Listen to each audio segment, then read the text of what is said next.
Everyone. As Tess said, this is Charlie Silva, Director of Special Education here at the State Department of Education. As always, I want to thank you for taking time out of your day to join us for our weekly webinar. Today, participating in the webinar, I have from my team, Kaylee Bunch-Woodson, Dr. Karen Striegel. Kendrick Lester will be monitoring the chat box, so please send him lots of questions. And then from SESTA, we have Julie Mead and Renee Miner. And from School-Based Medicaid, Angie Williams. And then we have a very special guest joining us today, Angela Lindig. She is the Executive Director of Idaho Parents Unlimited. And we're very excited to share with you how we are partnering with iPool to support our families through this pandemic. Before I turn it over to our, and then gosh, how could I forget? I'm so sorry, Elaine. And then Elaine Eberharter-Maki will be assisting me in answering all of the questions that we received since our last webinar a week ago. Hopefully I haven't forgotten anybody else. All right, moving on. What's happened or what updates do I have for you since our last webinar on April 14th? Well, as many of you know, a week ago, Monday, the State Board of Education published the opening criteria, or the criteria that they have set forth for reopening schools. I won't go over all of that right now. I will go over it when we get to the Q&A portion of today's webinar. One other update that I would like to give you all is that tomorrow, so that's Wednesday, April 22nd, from 1 to 2 p.m., the superintendent will have another superintendent's webinar. I strongly encourage all superintendents on the call this afternoon to participate, as well as anybody else that is able to get on the call. It is my understanding she's going to be covering information regarding IRI, the civics exam, and instructional hours. So please try and listen into that webinar tomorrow. If you are unable to, we will make sure to cover all of that information during our next webinar.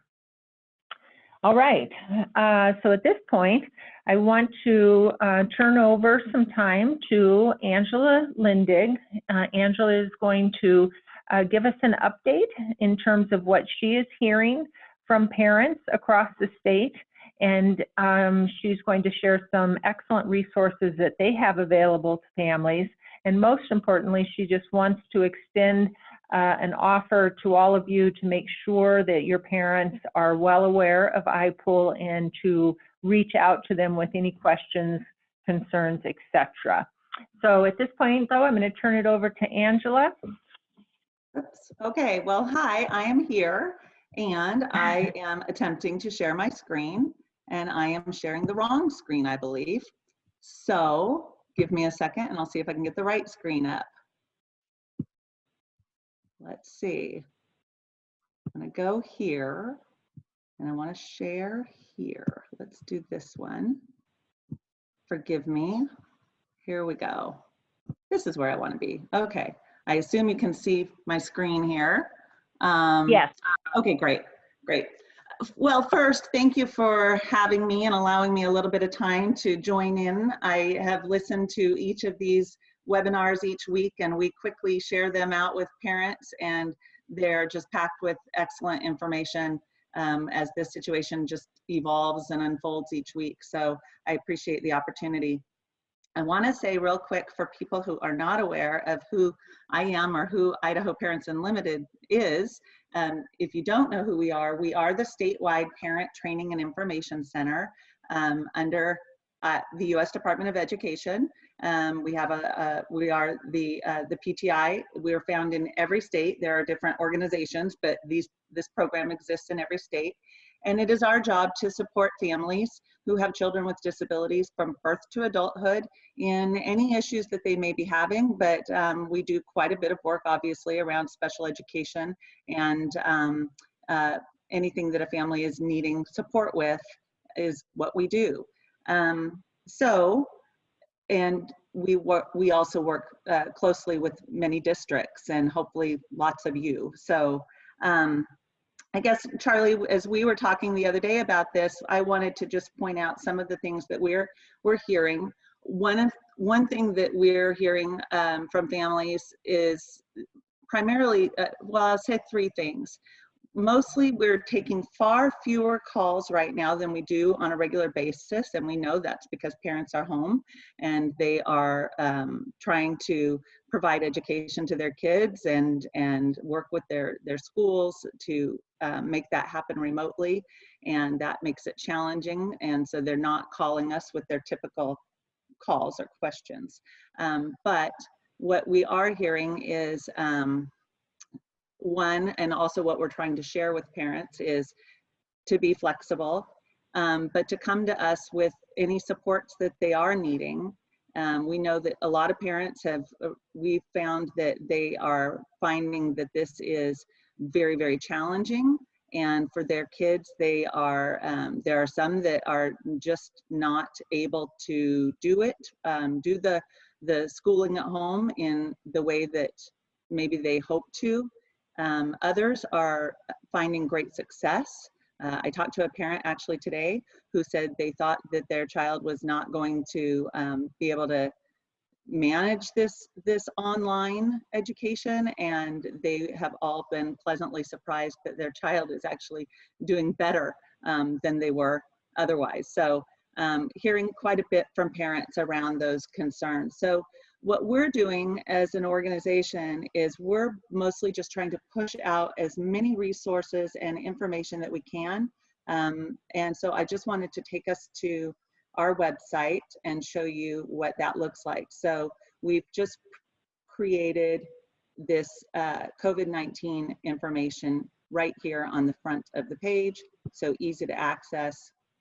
And when you go there, what you're going to see is the news section is just as news is coming out from federally, statewide. You can see here's the notification that Charlie mentioned from the board, State Board of Education, and other information that we're accessing.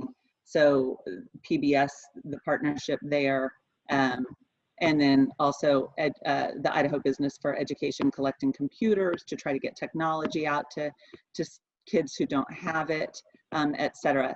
So that's where we're trying to keep up-to-date news as it's coming in. But then we've got a couple other tabs that I just wanted to share.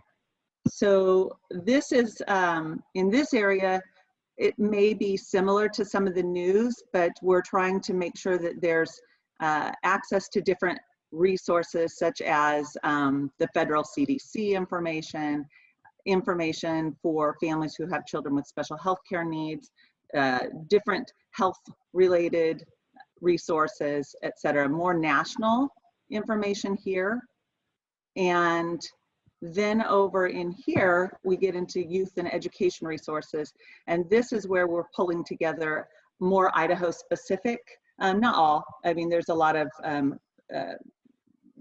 different organizations that are in here as well. But this is where we've included the Idaho SESTA information and the Idaho Training Clearinghouse that can get parents to this information that we're sharing here today, along with some others that were pulled together from the other parent centers around the country. And we're monitoring other parent centers' websites to try to make sure that we're including all relevant information for families. One thing that we do need to do in the course of this next week, since these lists are growing, is start to begin to organize them better. And then finally, one thing that we put together, we went through all the school districts and tried to find your individual pages that take families directly to whatever information you have on COVID-19 on your district site.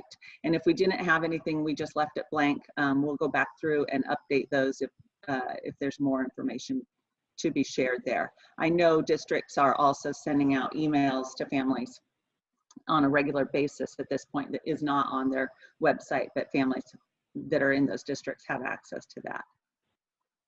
And then the only other thing that I wanted to share is that I believe when you speak from SESTA, I think one of the things that we hope to do, and then also Charlie with the State Department, is try to pull together some other information that would be Idaho specific, that is showing the resources that are available, and then also potentially partnering together on any either webinars or training and information to help families understand possibly how to navigate things like virtual IEP meetings or other things that they might be concerned with right now. Yeah, and I would like to add, Angela, so first of all, thank you so much. Very impressive with everything you have. I especially like that you guys took the time to find the specific web page for each individual school district. I think that's a really useful tool to families. So thanks for having your team do that. As Angela mentioned, we are partnering and want to continue to collaborate between IPOL, us here at the State Department, and SESTA. And to that end, we would really like for you all to let us know what kinds of resources you think your parents need, so that we can take a look at that and see if we can create some tools for families that would be helpful for them during this unusual time. So with that, though, thank you, Angela. And at this point, I'm going to turn it over to Julie. She's going to give us an update on new resources from SESTA. Great, thank you.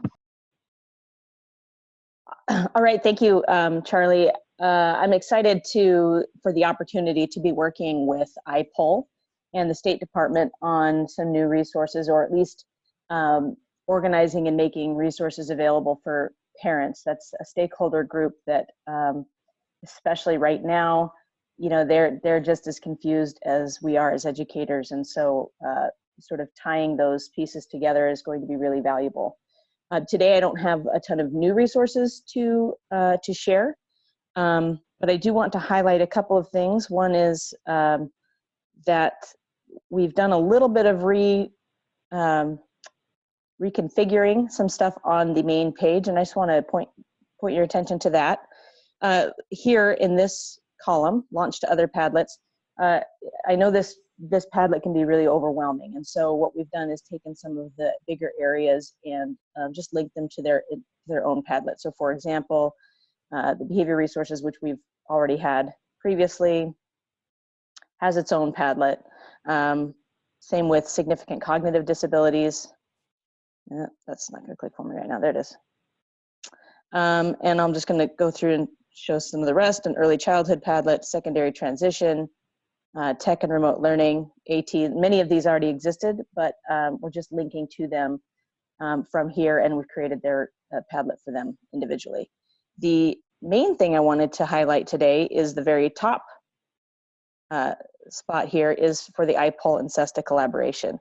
So yesterday morning, we were able to get together with Angela and talk about what our collaboration might look like. And the first place we started was simply to take the resources that IPOL has organized on their page and provide another place to get to those. So these are resources are a direct reflection of what IPOL is sharing on their page already, and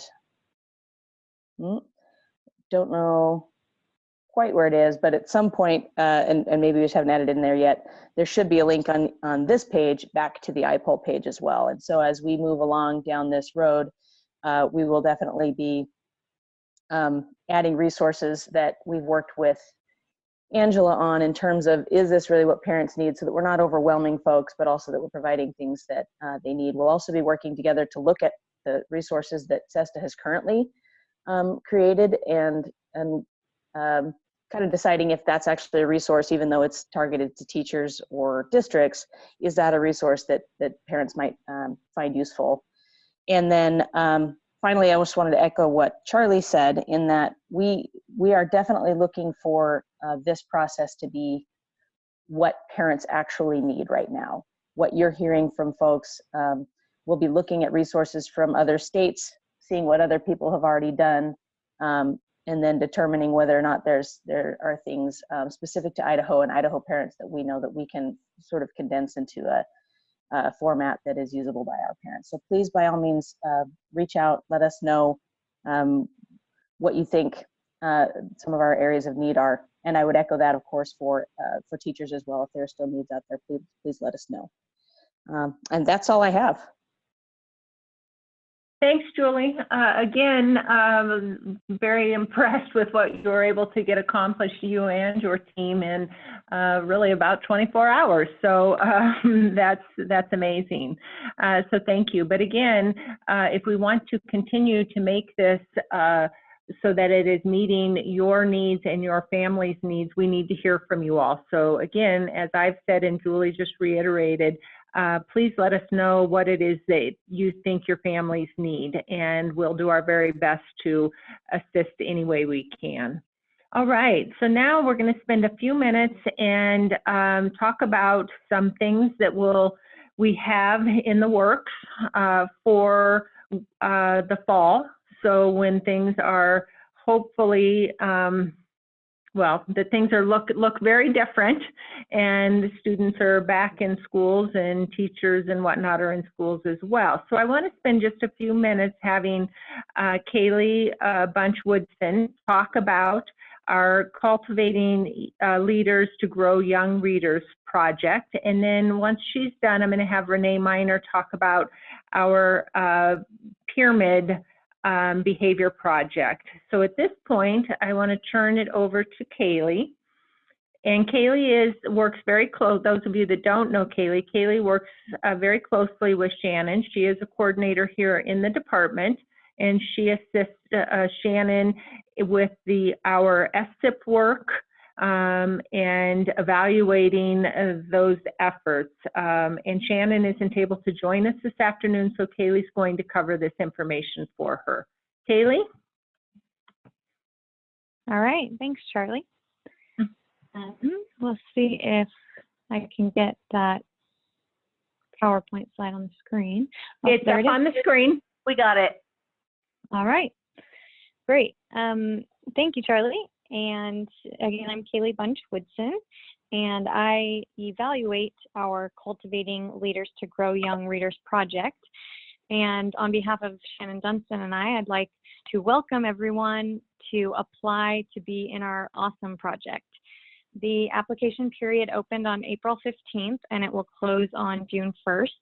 And if you don't know anything about our project, it's a multi-year technical assistance and PD project that aims to improve instruction for students with disabilities, specifically around reading and literacy.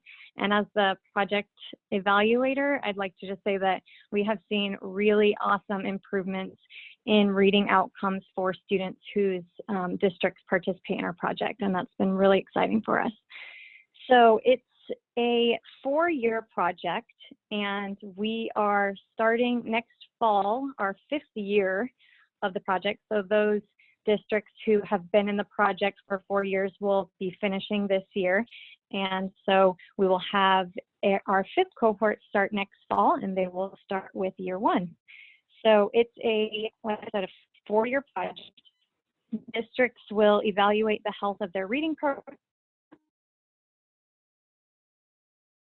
A district leadership team and follow implementation science by preparing for change in the first year and developing a plan to implement change. They'll evaluate and assess intervention strategies, and they'll work with teachers to deliver explicit reading instruction.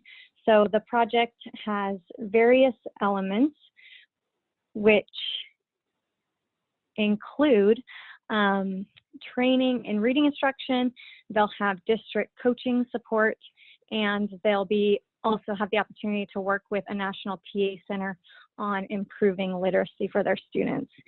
So yesterday, Brenda Arnold, our awesome administrative assistant, sent out the application to all special education directors, so you should have received that. And I wanted to just mention that there is a typo in the application deadline. In that copy, it said that the deadline is April 1st, 2019. And if that were the case, we'd all be in a lot of trouble.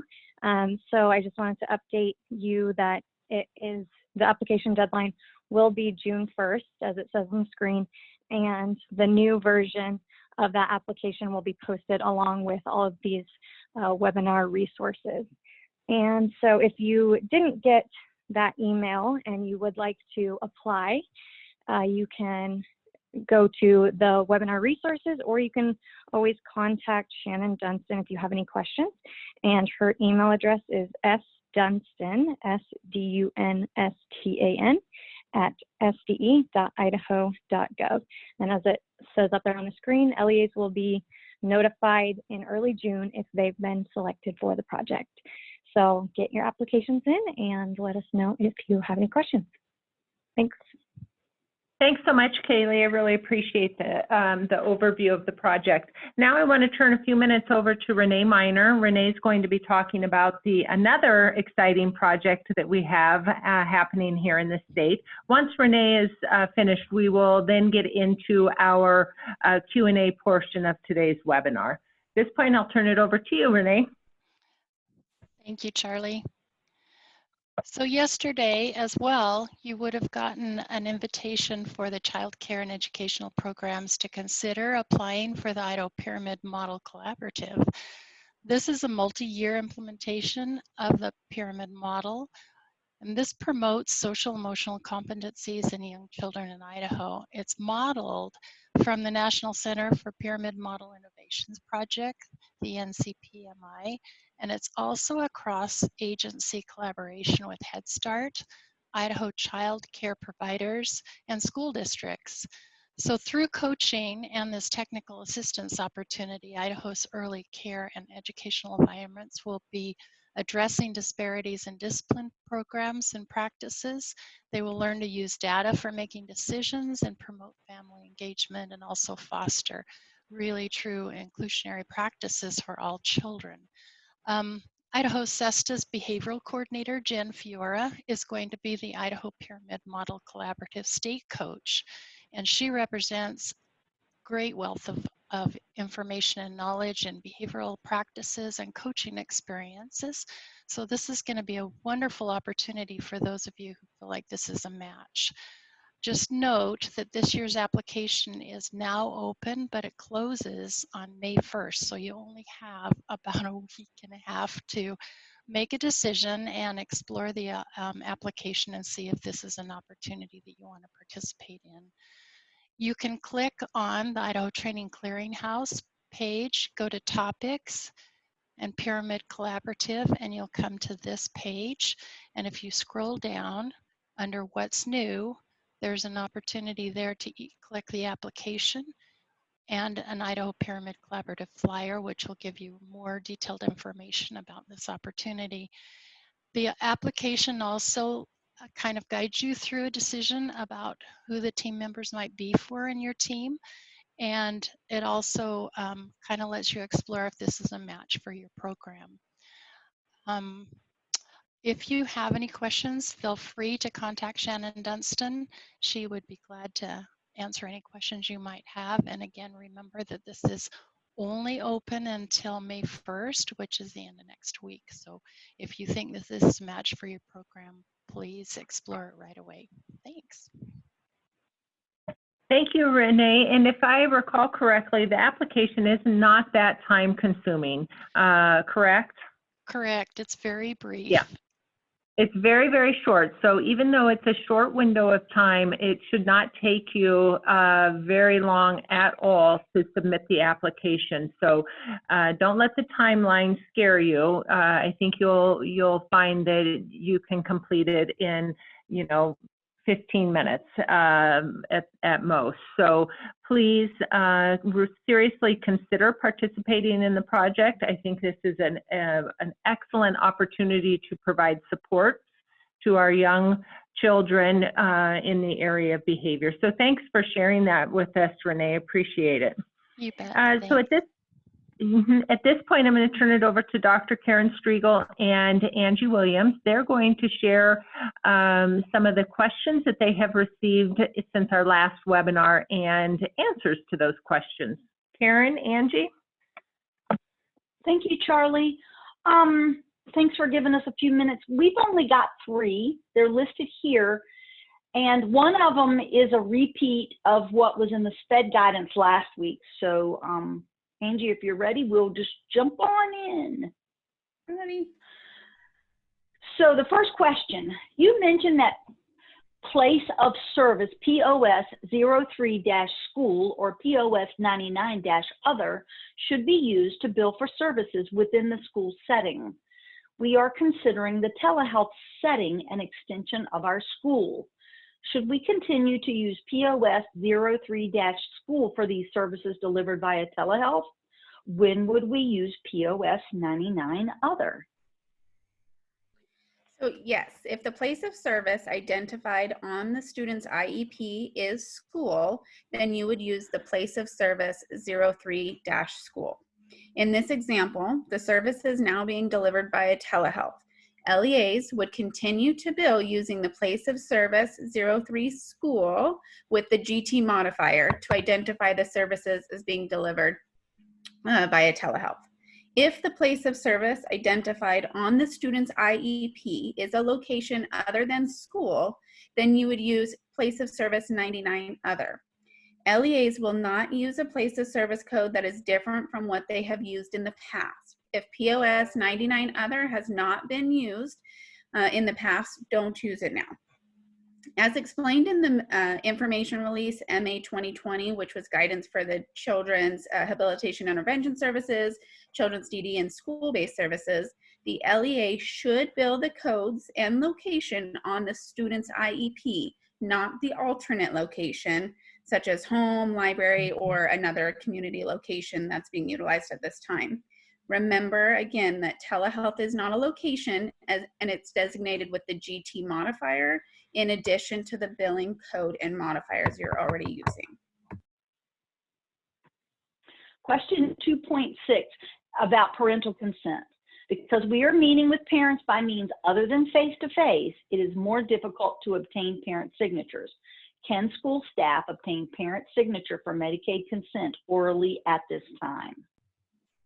So this is the same question that Charlie responded to last week, but the answer is still no. Schools are required by federal law to obtain written parental consent prior to accessing Medicaid on behalf of the child. And this comes from our federal guidance in 34 CFR. And I hope you don't mind the repeat. This is one of those things that overlaps, and Angie and I want to be sure that the message is consistent.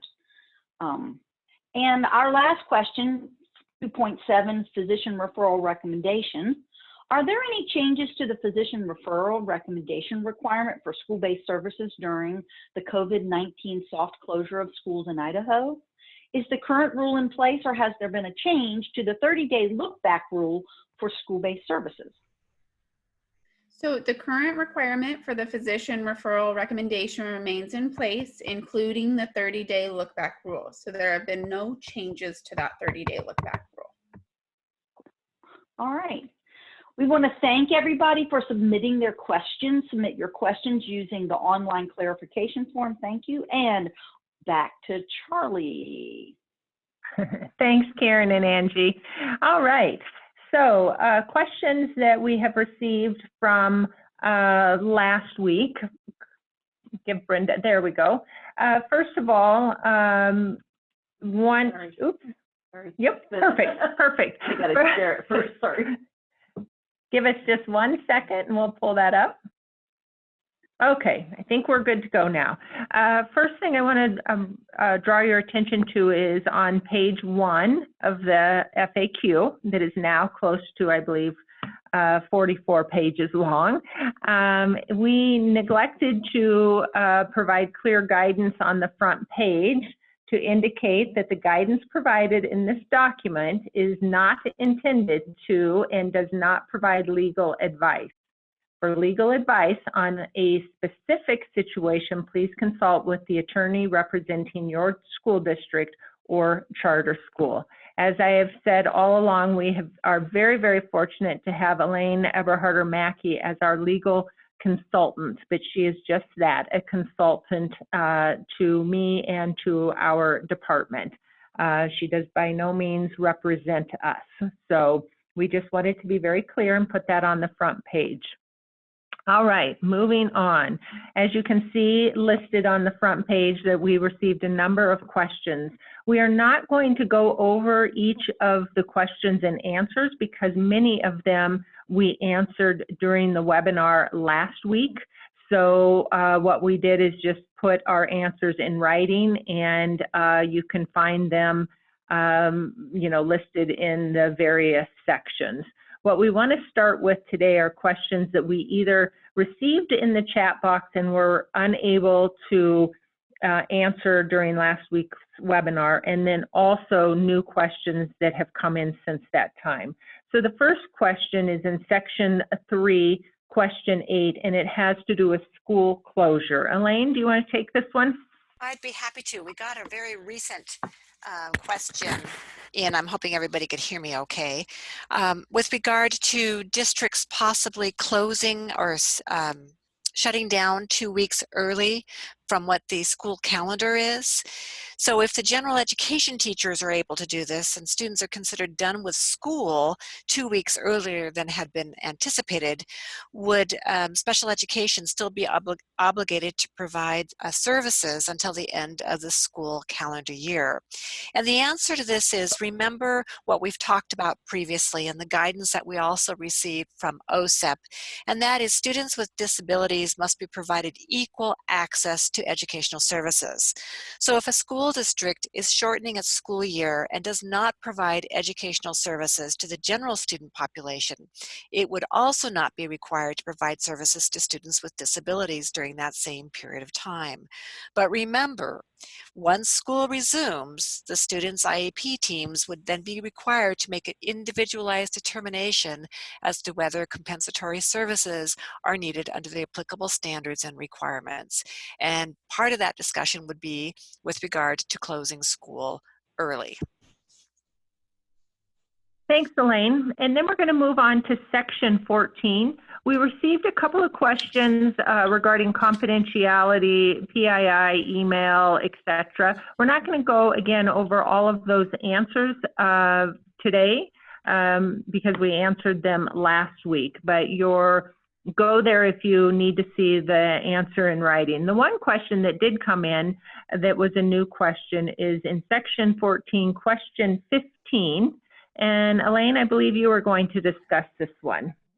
Yes, so Charlie received a question with regard to some districts might be providing instruction to all students through the use of virtual classrooms or meetings such as Zoom, and the districts have been recording the instruction. Is there a confidentiality issue with recording students in these virtual settings? And this is what as attorneys, we love to be able to say, and that is, it depends. So remember the definition of an educational record. It is a record that is directly related to a student, and it's maintained by the educational agency or institution or by a party acting on behalf of the school district, if you will. Because of the various types of online educational services, there really is no universal answer to this particular question. To determine whether the instructional recordings constitute educational records, schools and districts will typically need to evaluate the use of the online educational services on a case-by-case basis to determine if FERPA protected information is implicated. And I set forth a really good resource for you. It's called Protecting Student Privacy While Using Online Educational Services, Requirements and Best Practices. And it's from 2019. It was issued by the Privacy Technical Assistance Center. And I also set forth the link for you to find that document. So again, it's on a case-by-case basis, looking at how that information is being used, what students are in that information or in that recording. So again, on a case-by-case basis. Thanks, Elaine. And this is a question when Elaine and I were discussing the response to this question. It was one of those that, quite honestly, we were like, this is interesting. We're not quite sure why you were wanting to record all of them, but then we had to remind ourselves it's not our decision. It's up to your individual district and what you're choosing to do in terms of what you're recording or are not recording, for that matter. All right, let's move to section 17, question 1, and it has to do with return from the soft closure. I'm not going to read this response. I just really want to draw it to your attention.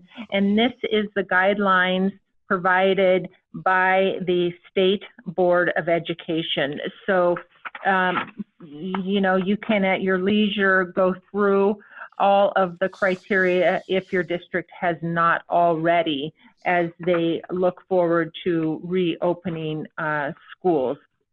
But I do want to, so it's all there for you, but I mentioned this at the beginning of the webinar, I'm going to do it again, is please make sure to listen in not only to the webinar tomorrow with the superintendent, because the superintendent is going to go over some information that was covered by the State Board of Education, I believe, 2 meetings ago, having to do, again, with IRI, civics, instructional hours, things of that nature. So, again, if you can participate in that meeting or webinar tomorrow. Also, I'd like to remind you that every Monday, from 3 to 4 p.m., the State Board of Education is having a COVID-19 emergency meeting. So if you can participate. Yesterday there was some technical difficulties, so it was a little difficult, but my understanding is the recording was supposed to be posted today, so you can go back and listen to that if you so desire. The next question is in section 17, question 2. And this also has to do with return from soft closure, but exceptions. And Elaine? Yes. So the question we considered is, if an LEA, a school district or a charter school, is unable to meet the minimum reentry criteria required by the state board, can small groups of students meet with staff? And if you recall, in the original school operations guidance issued by the State Board of Education on March 27th, it allowed for the use of school facilities for students that need in-person instruction or other limited school access. There were requirements such as meeting the CDC social distancing guidelines and, of course, sanitation before and after use. Well, in the April 16th re-entry criteria that was issued by the state board, it continues to recognize exceptions to the soft closure mandate. And the paragraph that is indented is taken directly from that guidance, and it indicates that exceptions to the soft closure should continue to be considered for staff and student needs on a case-by-case basis, and it's determined at the local level. And it gave as examples small groups of students that can be distanced in ways that meet the social distancing criteria, for the purposes such as proctoring exams or working one-on-one with certain special education students. And again, as long as the school has sufficient capacity to maintain the hygiene and sanitation. So there continues to be an exception, if you will, to the soft closure in certain circumstances, and that was set forth by the state board again in its April 16th guidance. All right, also in section 17, question 3, extended school year. How should schools address the provision of ESY services to students who IEPs require ESY during summer 2020? And again, it will depend on the circumstances. I do know that there are some districts that have already changed some of their dates for ESY. Some that would normally occur in June, they're now proposing in July. But to the answer, if school buildings are open and operations return to normal during summer 2020, ESY services must be provided in accordance with each student's IEP. If school buildings remain closed and the district continues its soft closure, each student's IEP team will need to determine what, if any, ESY services can be provided through alternative means identified in the soft closure.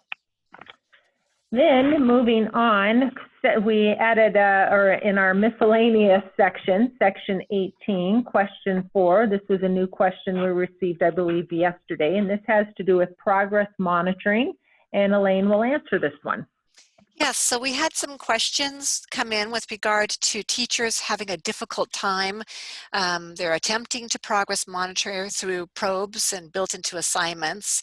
And there are issues with regard to what's the validity of the results for a variety of reasons. What's the recommendation for monitoring this? How should staff report progress monitoring on progress reports at the end of the school year, since the data may not be accurate? And then lastly, do we need to provide progress reports at the end of the school year? And what the IDEA provides, and it's set forth actually in the previous question, the CFR site, if anyone wants that, is each student the IEP provides for periodic reports. And if a student's IEP states that the progress report will be provided concurrent with the issuance of report cards, then the IEP progress report would only need to be issued if report cards are also being issued. And if the IEP states that progress reports will be issued in a different manner or frequency than report cards, then schools should issue the IEP report, progress reports in a manner required by that IEP. So in answer directly to those questions, staff should be documenting the attempts to progress monitor, the attempts to contact parents, and the results of those attempts. In those instances where staff have experienced difficulty in their ability to accurately monitor students' progress, the progress reports should contain the data collected to the extent feasible. If appropriate, the progress reports should also include a statement that the progress monitoring results may be questionable or not valid, and the reasons for that conclusion by staff. So again, to the extent possible, we need to be doing the progress monitoring, but if we're concerned about the validity, the progress report should also set forth that.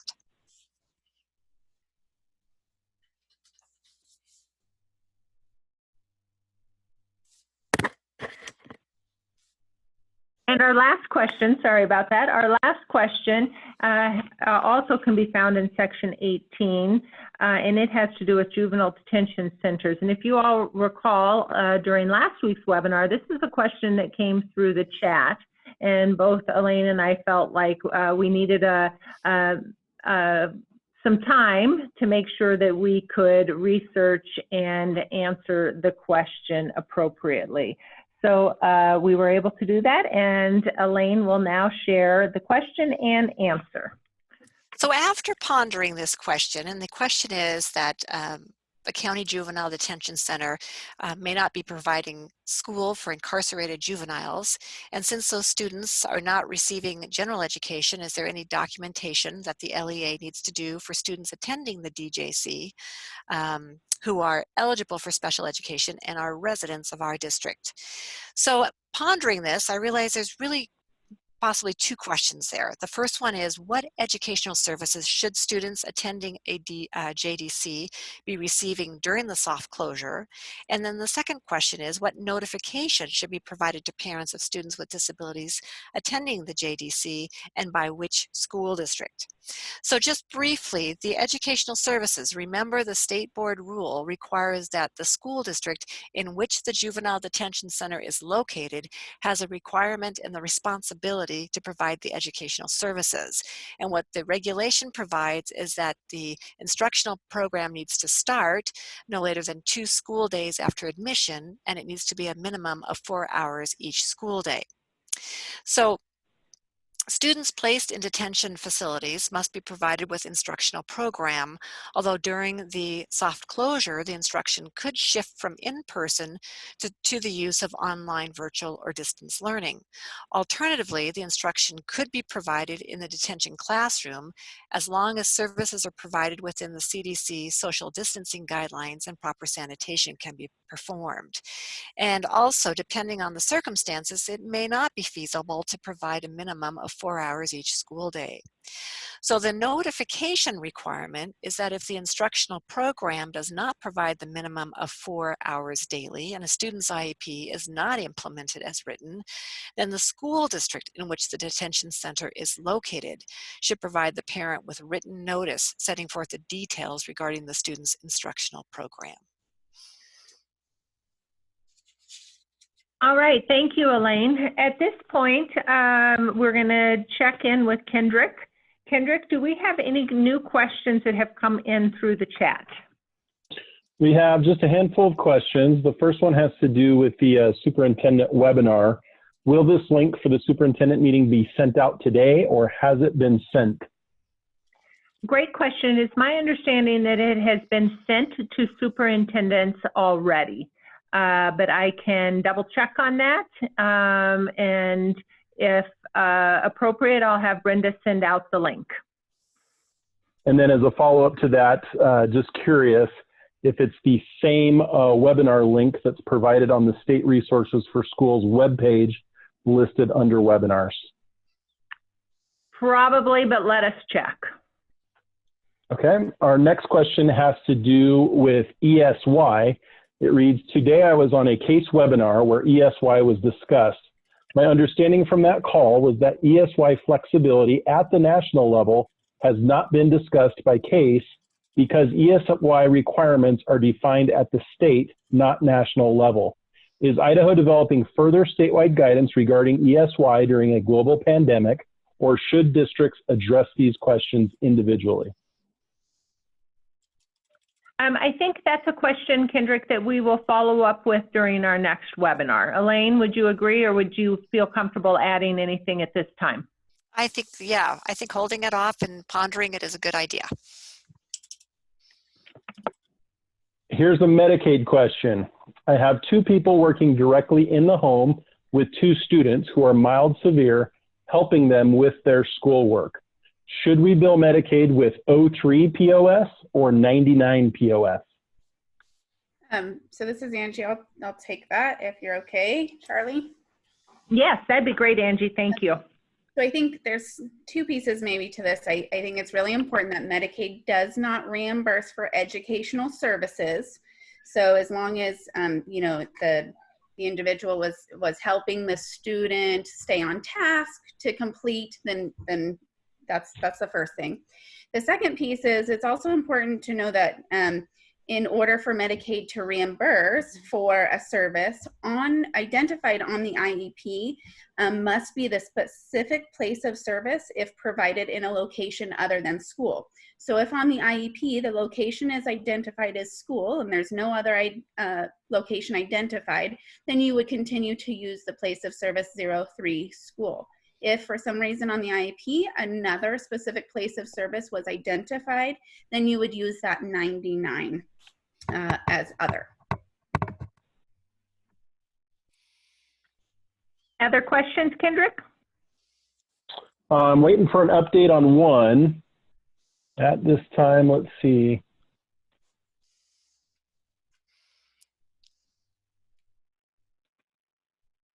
Not yet, unless I get an update on this other question.